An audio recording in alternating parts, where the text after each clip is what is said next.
The best thing to look for in a secondhand or used or pre-owned car is a vehicle history report. A document that says this is the car, this is the car's life, this is the actual mileage, this is the actual wear and tear, here's the maintenance that's been done on the car, here's what's due, and here's what problems might exist. That vehicle history report is essential. It is the best way to judge the value of a car.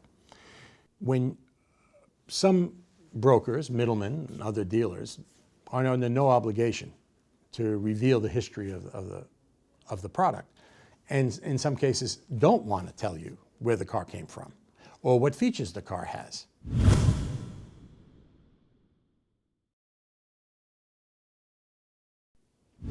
A licensed dealer is duty-bound to sell a good product that is represented well. In other words, knowing the history of the car.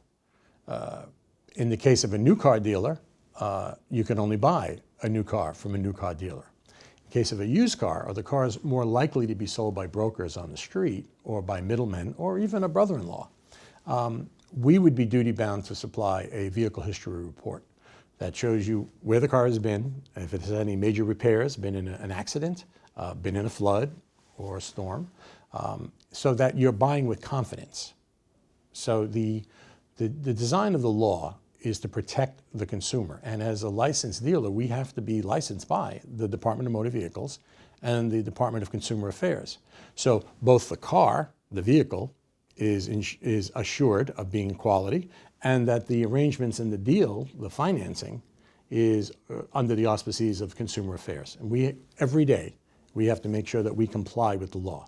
That's not true of dealers who are unlicensed.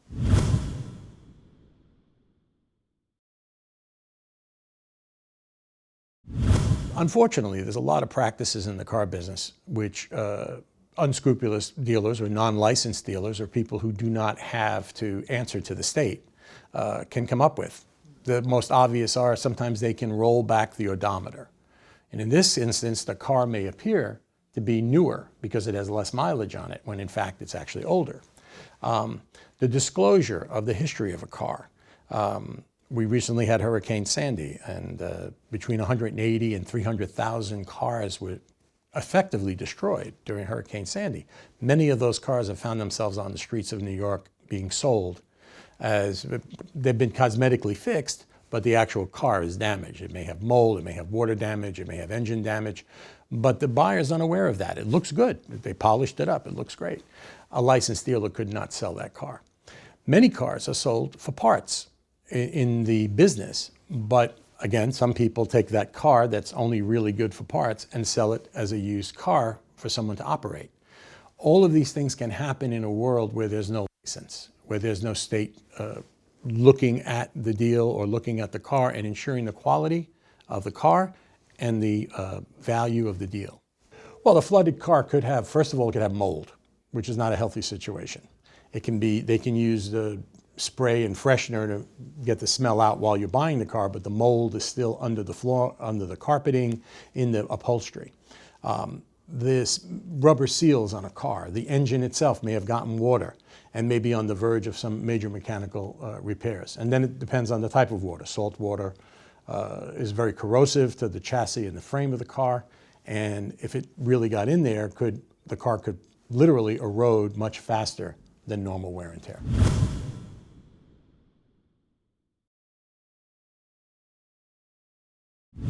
The biggest reason why sometimes an ad for a broker might appear lower than an ad for a factory dealer or a licensed dealer is because as a factory dealer, we are held to certain covenants. We are held to certain agreements.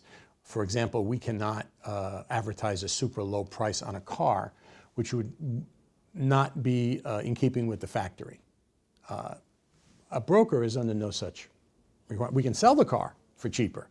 We just can't advertise a cheaper price because of advertising and marketing restrictions imposed on us by the factory. Broker is under no such restrictions. So the broker can advertise a cheaper, let's say, price, but you should know this, that broker has to buy the car from us. And when that broker buys that car from us, they're then adding their profit to the cost that they sell to the customer.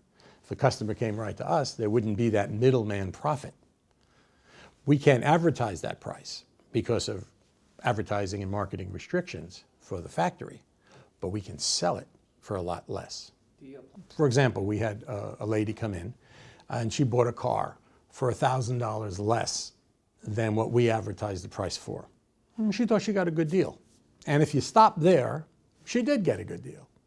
But because she was going through a third party that doesn't have a strong relationship with the banks, her finance, the amount of money she had to pay to finance the car, was at a very high rate. I believe in this instance it was 9%. So in the actual cost of the car was $4,500 more than had she bought it from us. Had she bought from us, our price was $1,000 more. Our interest rate would have come out to $900. She would have saved $3,500 over the course of the car. So things aren't always what they appear. A low price isn't always a guarantee that you're going to pay less.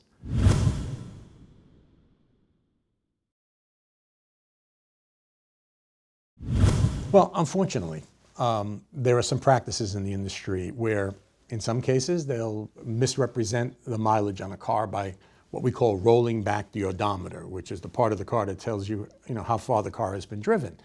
Rolling that back gives the car greater value, apparently. But in point of fact, the car may actually be older. Without a licensed dealer, there's no way to know the value of the car you're buying. Let's say the car is scheduled for a major repair at 60,000 miles. The broker has rolled it back to 30,000 miles.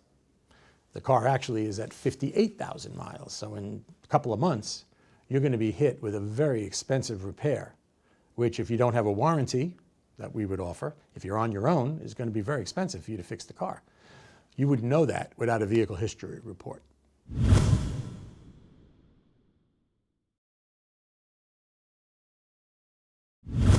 At a licensed dealer, yes, you have, in New York State, you have 3 days to return a car for if there's major problems with it or it's been sold to you and misrepresented. But here's what people should know. Most third-party brokers and middlemen buy their cars out of state, in states where there is no lemon law. They are not duty-bound to replace the car or to return the car within 3 days because it's an out-of-state car. We can, whether it's an out-of-state car or not, for us, by license, we have to give everyone 72 hours. It's called the lemon law, actually. We have to give everyone 72 hours, regardless of where the car came from. A broker, if the broker does not buy the car in New York State, they're under no such obligation. A licensed dealer has to follow the 3-day law.